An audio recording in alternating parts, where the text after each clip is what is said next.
Welcome to Archive Whispers, a place to fall asleep. Settle in, lower the lights, and let the archive open.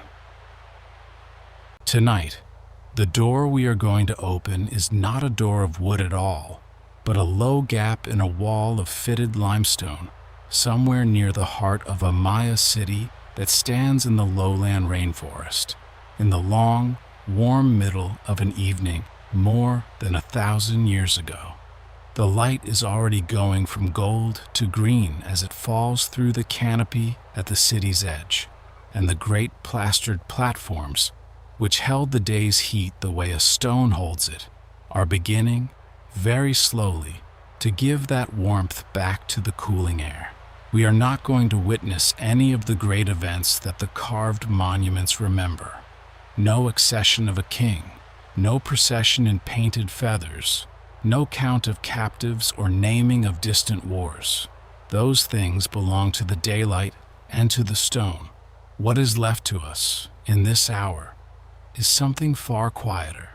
The ordinary settling of a city toward night, the small sounds of households closing in on themselves, the smoke of cooking fires drifting flat across the courtyards, and the forest, all around, beginning its long evening of insects and frogs, and the last slow calls of birds going to roost. I should say, before we begin, that almost everything we will picture has been pieced together patiently by others, and that the picture is partial by nature. What we know of these evenings comes from the work of archaeologists and epigraphers, from Michael Coe and Stephen Houston, from Linda Chalet and David Friedel, from Simon Martin and Nikolai Gruba, and from many who have read the painted walls and excavated the kitchen middens, and from the houses, hearths, pots, and bones, the cities themselves left behind. Where they are careful to say we cannot be certain, we will be careful too, and let the gaps stay soft. What we will do then is imagine a single ordinary evening in one such lowland city, a place of plastered courts and green reservoirs and thatched houses gathered in patient clusters, and we will move through it slowly, the way the cooling air moves, without hurry and without anywhere in particular we need to be. We will pass the last of the market, the kitchens and their grinding stones, a scribe's quiet room, the still water held behind its dams, and the forest at the city's hem, and we will let each of them keep us only as long as it likes. If you can, lower the light around you now, and let your body grow as heavy as it wants to. There is nothing here to follow closely, no thread you must hold to the end, no name you will be asked to remember. The evening will go on, whether you are awake for all of it or not, the way the real evening went on, soft and slow and indifferent in the kindest way. And if you drift off somewhere among the courtyards, that is exactly what this was made for. So let us step through that low gap in the limestone, into the cooling courtyards and the green half-light, and begin where the day's work is just now loosening its hold. The sun has gone behind the western tree line. The highest temple roof combs still hold a little fading color, and below them the whole patient city is turning, quietly, toward its rest. The great plaza at the center of the city is nearly empty now, its wide plastered floor still warm beneath the cooling air, holding the long heat of the day the way a loaf holds warmth after the fire is gone. A few people are crossing it without hurry, their bare feet quiet on the white surface, carrying water jars or folded cloth or nothing at all, drifting toward the edges where the houses begin. The high platforms throw their shadows long across the open ground, and the shadows themselves seem to cool the stone as they pass over it. Above the plaza, the temple pyramids climb in their steep gray steps toward the small rooms at their summits, and the ornate roof combs that crown them still carry, here and there, a little of the red and cream paint that once covered them whole. In the failing light, that paint is almost gone to shadow, a memory of color rather than color itself. And the limestone beneath shows through pale and patient, stained green-gray by 1,000 mornings of mist. No one is climbing them now. They stand against the darkening sky as quietly as the hills they were built to echo. Along one side of the plaza stands the long, low range of the palace, a building of many rooms set on a broad platform, its doorways dark, and its corbel-vaulted chambers cool inside even at the height of day. The court that gathered here has thinned with the light. The woven mats where lords and scribes sat through the afternoon's business lie empty, and an attendant moves slowly from room to room, setting down small clay braziers, so that by full dark, each doorway will hold its own low coal of warmth and faint copal smoke. Out from the plaza run the raised white roads the city built for itself, the broad plastered causeways that lift a little above the wet ground and lead off between the platforms toward the outer groups of houses and the reservoirs and the gardens beyond.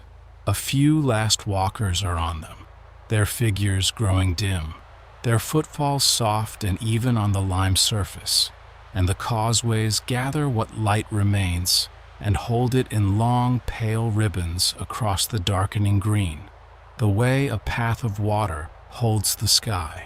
Off to one side lies the ball court, its two long parallel ranges sloping down to a narrow stone alley between them, the place where the game was played in the bright part of the day, with all its noise and its watching crowds. Now it is only a quiet trough of shadow, the sloping walls holding the dusk, the worn floor empty, a single carved marker half lost in the gloom. The court keeps the shape of the game the way a dry riverbed keeps the shape of water, and asks nothing of the evening but to be left alone in it. As the green light thins, the first small fires of the evening begin to show themselves across the city, not as flames so much as soft points of warmth, a pine torch set in a wall socket here, a brazier carried through a doorway there, each one a little amber star kindled against the coming dark. They do not light the city the way the sun did. They only mark it, scattering the great mass of platforms and houses into a slow constellation of glows, so that the place seems less a single thing now than a gathering of small, separate warmths. With the warmth leaving the air, the smells of the city come up more clearly, layered and slow. The chalk and water smell of fresh lime plaster, the sweet gray smoke of resinous pine and copal, the damp green breath of the surrounding forest, and under all of it the warm, faintly sour scent of maize being cooked somewhere close, of dough and ash and steam. These are the smells the houses keep, evening after evening, and the people moving through them no longer notice the smells at all, the way you no longer notice the smell of your own home. At the city's edge, the forest stands up like a second wall, a high green darkness that the plaster and the platforms have only pushed back a little way, never truly conquered. By day, it is 100 shades of leaf. Now it flattens into one deep mass against the last of the sky, its tallest trees, the great ceibas, lifting their flat crowns above the rest, like slow gray clouds that have decided to stay. The city was carved out of this forest and is, in the end, only a clearing in it, and the forest knows this and is patient. Out of that green darkness, the day's last birds are coming home. Flights of parrots cross the dimming sky in loose, talking lines, scarlet macaws among them gone almost black against the light, and they settle into the high branches with a long, ragged murmur of calls that slowly softens as each finds its place.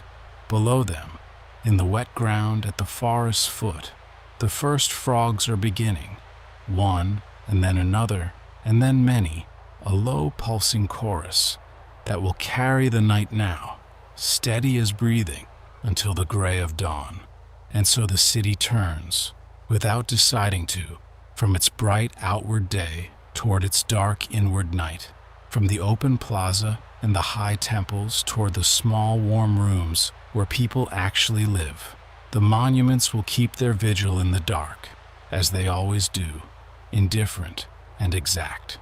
But the life of the place has drawn itself in now, down off the platforms, in among the houses, close around the hearths, and it is there, in the ordinary lit interiors, that the real evening is waiting. Let us go in among them. The house we come to is not a single building, but a small gathering of them, 4 or 5 low dwellings set close around a swept earthen patio, raised a little on a shared plaster platform so the rains run off and away. This is how the city is truly built, not of palaces, but of these patient clusters, each one home to a family, and the family's grown children and their children. A household that has held this same patch of ground for generations and means to hold it for more. A low fire burns at one side of the patio, and the warmth of it reaches the whole quiet square. Each dwelling is a simple, well-made thing. Walls of upright poles, packed and smoothed with earth, or of stone low down and pole above, and over it all a steep high roof of palm thatch, layered so thick and so carefully that it sheds the heaviest rain and keeps a cool, dark hollow underneath. Inside there is a low plastered bench along one wall for sleeping and sitting, a few woven mats rolled against it, gourds and baskets and net bags hung from the rafters out of the way of the damp, and very little else. Nothing in the room is wasted, and nothing in it is new. At the heart of the cooking work sit 3 stones, set in a triangle on the swept floor, blackened with long use, and between them the fire is kept. 3 hearthstones like these stand in every kitchen in the city, and the people understand them to echo the 3 stones the gods set down at the beginning of the world to make the first hearth of all, so that the small domestic fire, the most ordinary thing imaginable, is also quietly the oldest and largest of things, the center around which a household, like a world, arranges itself. Near the fire, a woman kneels to the grinding stone, the broad sloping matat of volcanic rock set before her, and works the long handstone back and forth across it with the slow, even weight of her whole body. Under the stone is maize that has been soaked since morning in water and white lime, until the hard kernels softened and slipped their skins. And now, pass after patient pass, it is becoming dough, pale and smooth and faintly warm. It is the longest work of the day and the most constant. This grinding, the sound of it, stone on stone, soft and rhythmic, running through every evening like a pulse. From the dough, the evening meal takes its familiar shape. Handfuls are patted out and filled with a little mashed bean or a scrap of fish or nothing at all, then folded into broad green leaves and tied, and the small soft parcels are set to steam in a wide-mouthed pot above the water, so that before long the whole kitchen fills with the round, plain, comforting smell of maize, cooking in its wrappings. Some of the dough is loosened instead into water and warmed into a thin gruel, a drink more than a food, to be sipped from gourd cups through the rest of the evening. Around the fire stand the other quiet stores of the household, the ordinary wealth of a family that eats by its own labor, tall, round-bellied jars of water drawn from the reservoir, smaller pots of black beans and dried squash and wrinkled chilies, a basket of avocados, a string of dried fish, a little salt traded from far away and kept carefully wrapped. There is no great abundance here and no real want either, only the steady, seasonal sufficiency of people who know exactly how much the year will give and how to make it reach from one harvest to the next. The children of the household have drawn in close to the fire now, as children always will, half for the warmth and half for the slow gravity a fire has, the way it holds a room's attention without asking for it. The smallest ones are already heavy-eyed, leaning into the laps and shoulders of the older ones, watching the flames with the unblinking, unthinking attention of the very tired. No one tells them to sleep, and no one tells them to stay awake. They will simply tip, one by one, into sleep where they sit, and be carried, later, to the mats. The grown ones talk, but lightly, in the low, even voices that the evening seems to call for, going over the small, ordinary news of the day. Which field will be cleared next? Whose roof needs new thatch before the rains? A berth in a neighboring patio? The price of salt? A journey someone's cousin made to the next city and back? None of it is urgent, and none of it is meant to be remembered. It is the talk that families make simply to be together in the dark, a soft weaving of voices over the fire that means, more than anything it says, that everyone is here, and safe, and home. On a finer evening, or for an honored guest, the household might bring out cacao, the dark and slightly bitter drink the lords are so fond of, ground with water and a little chili or honey, and poured high from one vessel to another until it raises a thick brown foam. Here it is, a small luxury, kept for the days that deserve it, and tonight perhaps the eldest is given a cup of it, sipped slowly, the foam first, while the others take their warm maize gruel, and the quiet pleasure of it spreads around the fire without anyone making much of it at all. When the meal is done, the work of the kitchen winds down by itself. The pots are set aside, the grinding stone wiped clean and left to wait for morning, the fire fed one last small armful of wood, and then left to find its own slow level. The warmth it has made will hold in the thick walls and the low roof for hours.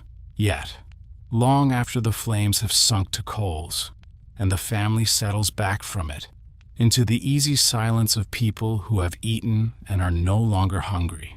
Outside, the patio is dark, and the forest is loud with its frogs, and the night has properly begun. Back near the center, on an open stretch of plaza given over to it, the market is folding itself away for the night. Through the bright hours, it was the loudest, most crowded ground in the city, a dense weave of mats and awnings and bargaining voices.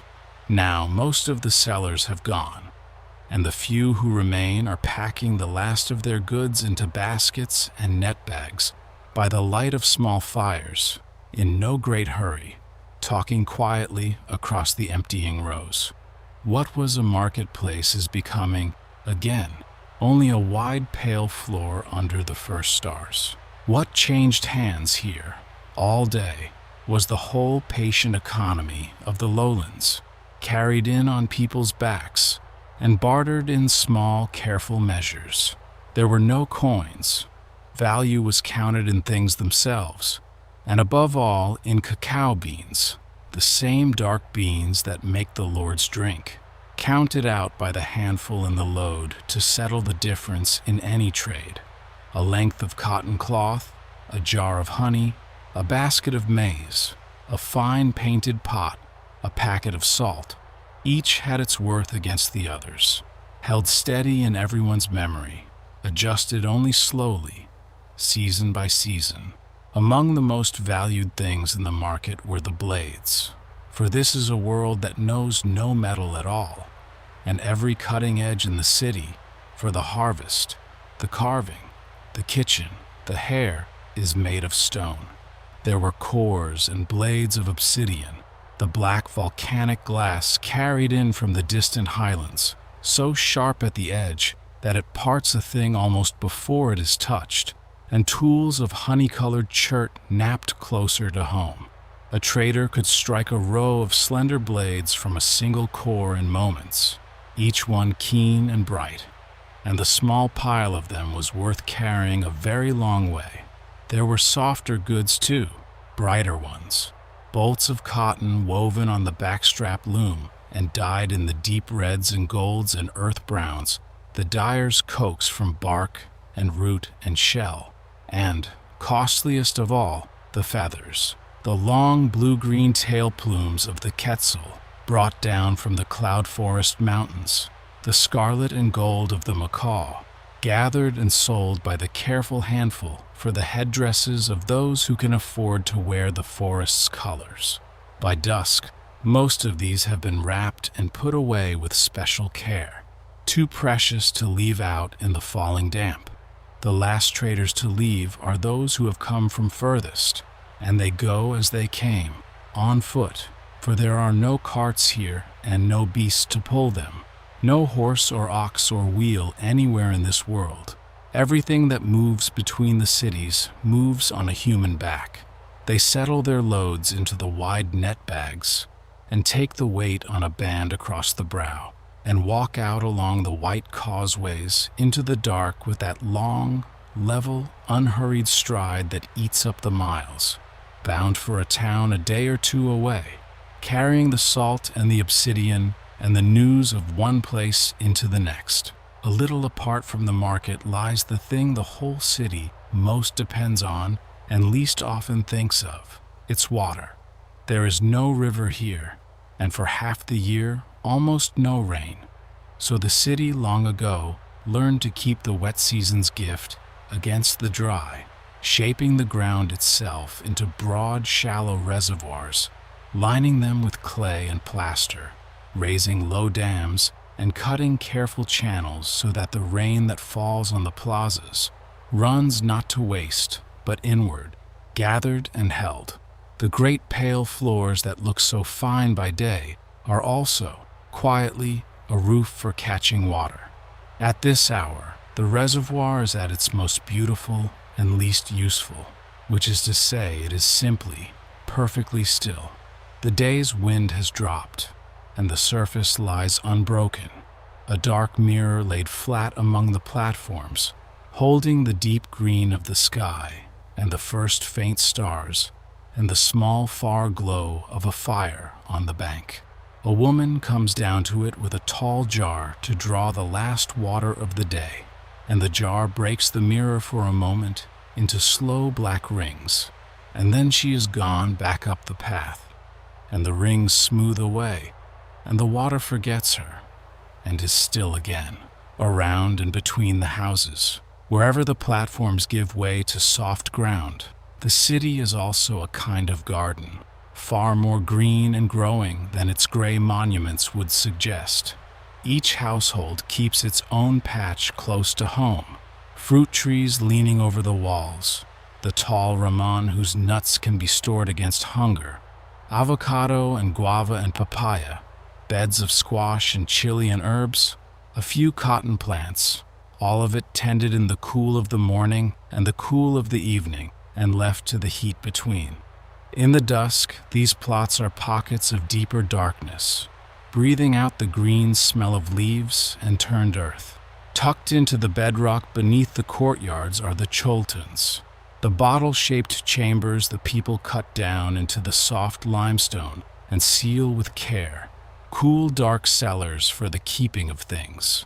Shelled maize and beans against the lean months, water in some, ramon nuts, tools, whatever a household most needs to hold safe from damp and heat and time, to store, in a climate that wants to rot everything it can reach, is itself a kind of quiet mastery, and the sealed mouth of a full cholton is a small, deep reassurance, a promise that the dry season, however long, has already been met. By now, the market floor is wholly empty, swept by a last walker's feet, and the bargaining and the weighing and the long day's exchange have all dissolved back into the dark, leaving the plaza as bare and quiet as if no crowd had ever stood there. The goods are home, the porters are on the road, the water is drawn, the gardens are breathing in the cool.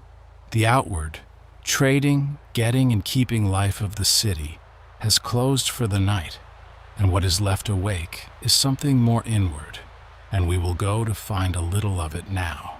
in the room of one who works not with goods, but with signs. Set among the better houses near the palace is the home of a scribe, a little larger than its neighbors, its walls smoothly plastered, and its single working room kept apart and clean. A scribe is a person of standing here, often born to a noble house, trained for long years in the difficult art of the signs, and the room shows it in small ways. A sturdy bench, a few fine pots, the smell of lime and pigment, and the particular dry sweetness of bark paper. A pine torch and a low brazier light the room together, gently against the dark. He has worked through much of the day at the palace, among the other lettered men of the court, and has carried a little of that work home with him to finish in the quiet, as careful people often do.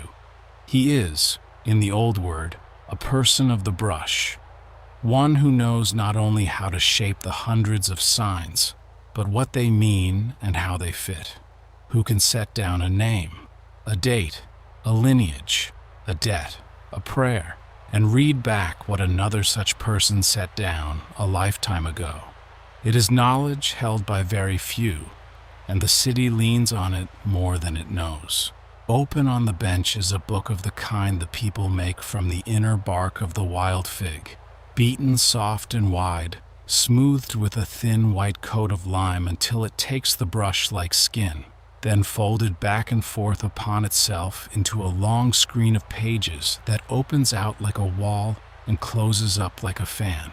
Few of these books will outlast the damp of the centuries, but here, tonight, this one is new and supple and whole, its pale folded leaves bright in the torchlight, waiting for the marks that will fix a piece of time onto them. His tools are few and exact. There are small pots of color ground and waiting, soot black, the deep rust red of iron earth, ochres and warm browns, and brushes of fine animal hair and trimmed feather, some no thicker than a single bristle, for the smallest inner strokes of a sign. He wets the brush, turns it to a point against the rim of the pot, and sets it to the page, and a glyph grows there, stroke by stroke, an outline first and then its filling, each one a small square crowded with faces and hands and signs, beautiful and dense, and entirely legible to the few who can read it. What he is setting down tonight is days. More than anything else, the books and the monuments of these people count time, for they hold time to be the deepest of all subjects, a thing with weight and direction and 1,000 turning parts. Each day has its own name and its own number and its own character, lucky or heavy or fit for this work or that. And the keeping of the count, knowing without fail which day this is, and which it was, and which it will be, is among the scribe's most serious tasks, the quiet machinery beneath every planting and every feast, and every naming in the city.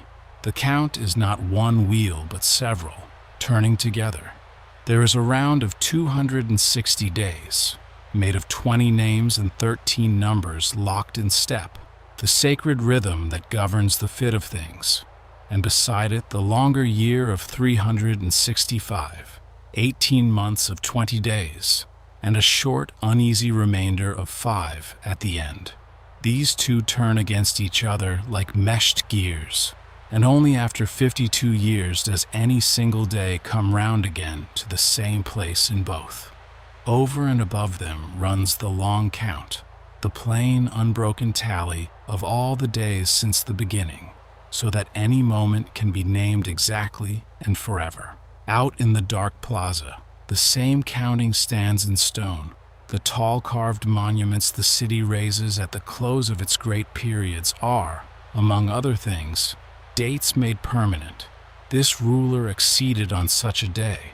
This period ended under that sky, set down in deep relief, so that the reckoning will outlast the paper and the painters and the rulers themselves. By day, people pass them without a glance, the way we pass the lettering on our own old buildings. By night, they are only dim shapes holding the starlight. Patient stone clocks that have already counted far more time than anyone now alive will ever see. Some of the palace chambers are painted too, wall and vault given over to long, quiet scenes. Rows of seated lords and attendants, musicians and bearers, and offering givers, each figure outlined and filled in those same earth-warm colors, ribboned about with the small, bright glyphs that name them and date the moment they belong to. In the dark, these rooms are invisible, the painted gatherings standing silent and unseen behind their doorways. But they are there, a whole company of remembered evenings held on the plaster, waiting without impatience for the next morning's light to call them back. The scribe finishes the line he is on. It is bad practice and bad luck to leave a count broken overnight, and then he lets the brush rest. He cleans the tips with water, stoppers the little pots of color, folds the new pages closed, and wraps the book in a cloth against the damp, and sets it up off the floor where the morning will find it dry. The day's marks are done, fixed, handed on to time. Tomorrow, there will be more. He banks the brazier, and the small, fierce concentration that filled the room all evening loosens and goes out of it like a held breath. Lets slowly go, and with the book closed and the colors put away, the most wakeful, most deliberate corner of the whole city quietens at last.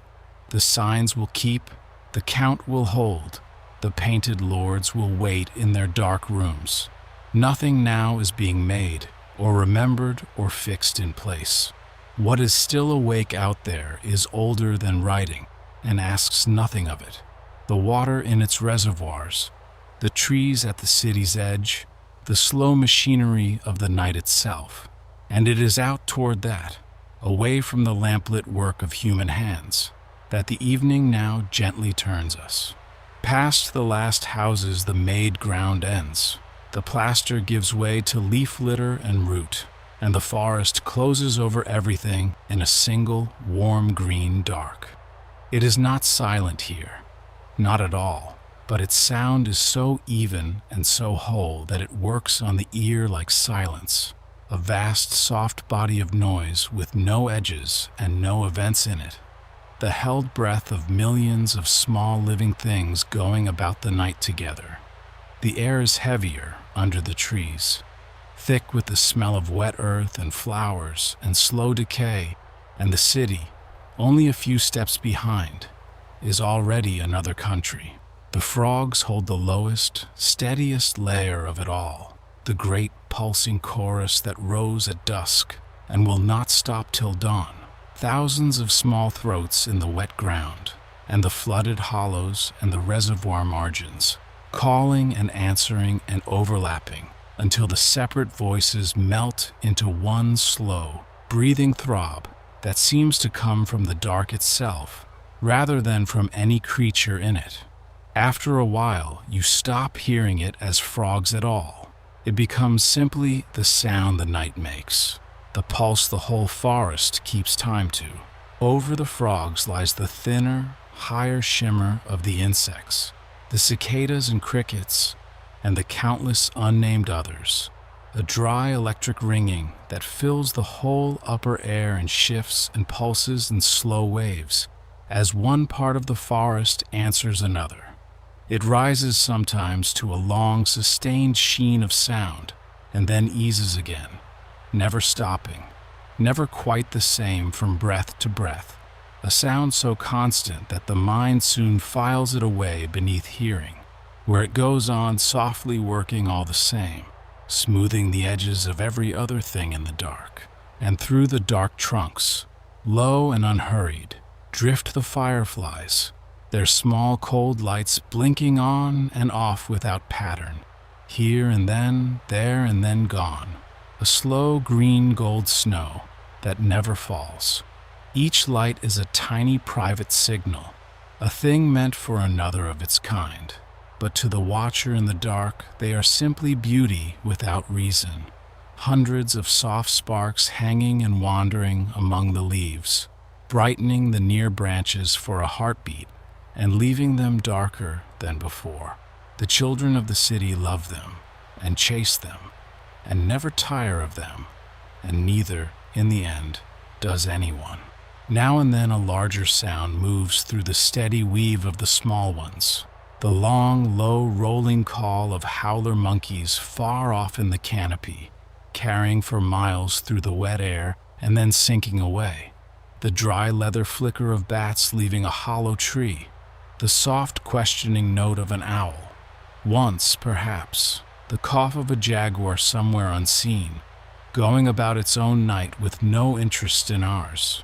None of it is alarming. Each sound rises, holds, and is folded back into the whole, and the great chorus closes over it again without a pause, as water closes over a dropped stone. Above it all stand the great trees, and above even those, the ceiba, the giant the people hold sacred, lifting its broad flat crown clear of the canopy into the open night. By day it is a tower of leaves. By night it is a black shape laid against the stars, its highest branches faintly silvered, its huge buttressed roots lost far below in the dark. The people say a ceiba like this stands at the very center of the world, its roots in the underworld and its branches in the sky, holding the layers of things apart. And looking up at this one, real and enormous and quietly breathing in the dark, the saying does not feel like a story at all. Back at the reservoir, the water has gone wholly black and wholly still, and now it does the one thing it does best at night. It doubles the sky.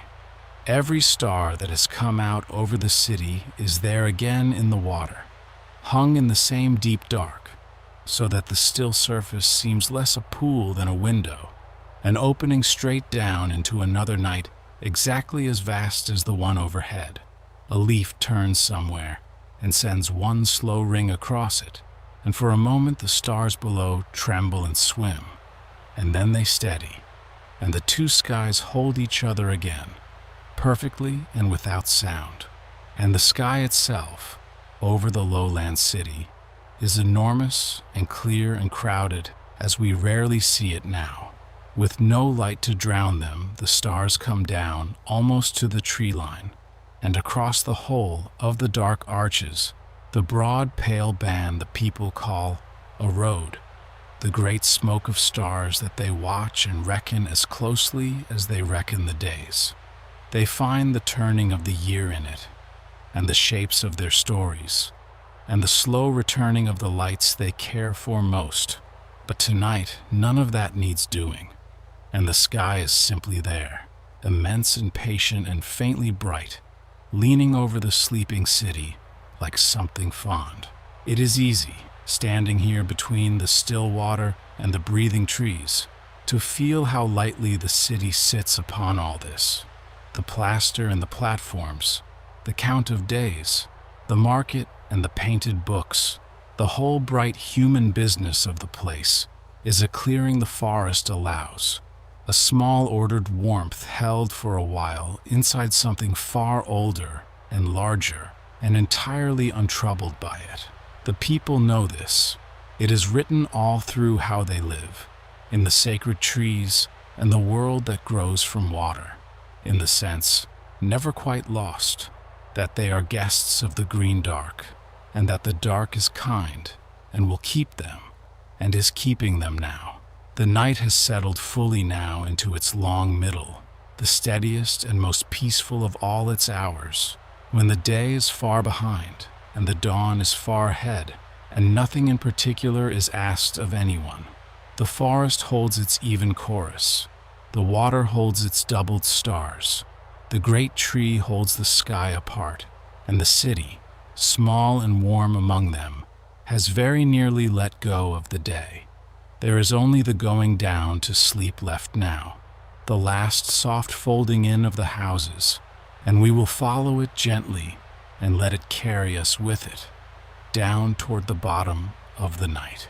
In the houses, one by one, the last small movements are coming to rest. A mat is unrolled and smoothed along a low bench. A child already asleep is laid down and lightly covered. A jar of water is set within reach. A final glance is given to the banked fire. People lie down in the warm dark in the clothes they wore all day, close together against the cool that creeps in before dawn, and they do not so much fall asleep as simply stop, the way the day itself has stopped, gently, without any moment you could point to and call the end. Across the whole city, the same small settling is happening, house after house, patio after patio, and as it does, the last human sounds thin out and fade. The low voices stop. The grinding stones are long silent. A dog circles and lies down.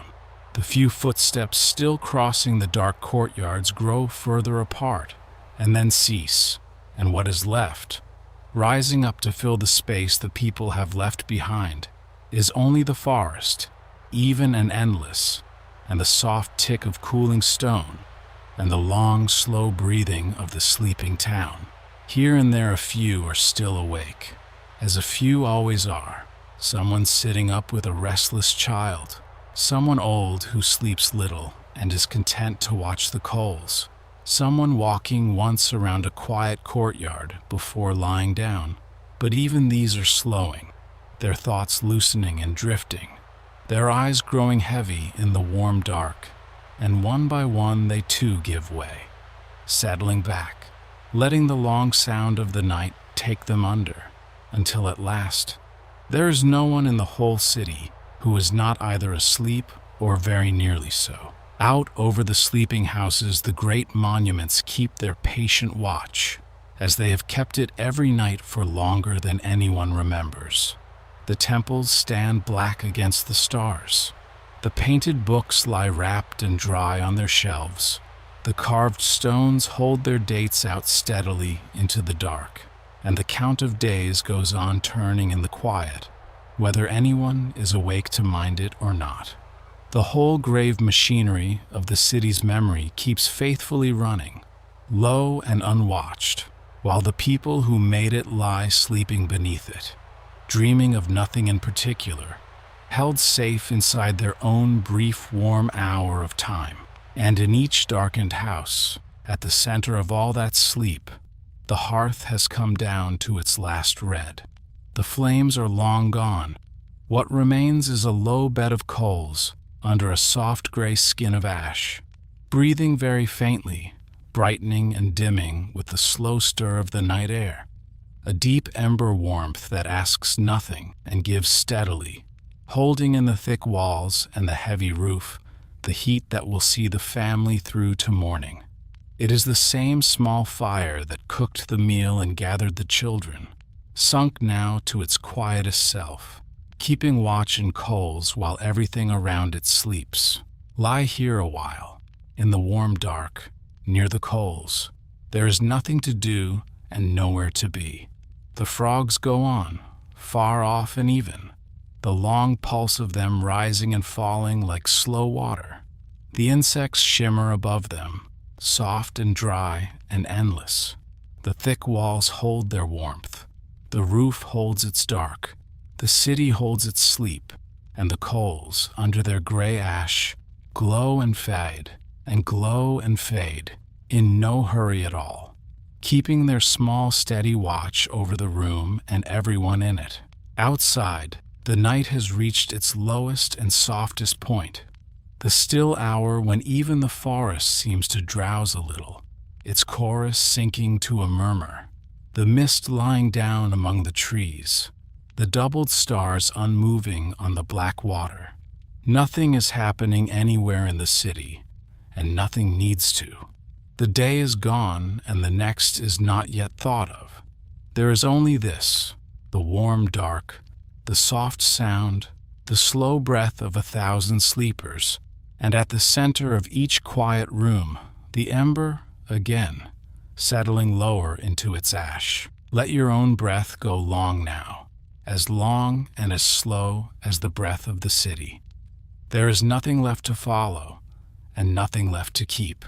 The frogs, far off, the soft dry shimmer above them, the warm walls, the dark roof, the doubled stars on the still black water, the great tree holding the sky apart, and the ember, again, glowing and fading under its ash, low and patient and kind, watching over a room you are welcome to sleep in a city that has already, gently, gone to sleep all around you. The city sleeps. The forest keeps its long, soft sound. The stars wheel slowly over the dark temples. The count of days turns on unminded. The water holds the sky, and the ember, one last time, glows and fades, and is content to fade. There is nothing more tonight, and there does not need to be. Rest now, here in the warm green dark, a guest of a kind and patient night, more than 1,000 years ago, and as near and as quiet as your own slow breathing. Sleep well.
You've reached the end of tonight's archive. If you're still awake, thank you for staying. And if you drifted off somewhere in the dark, then it did its work. Rest now. The next chapter will be here when you are. Sleep well. This has been Archive Whispers.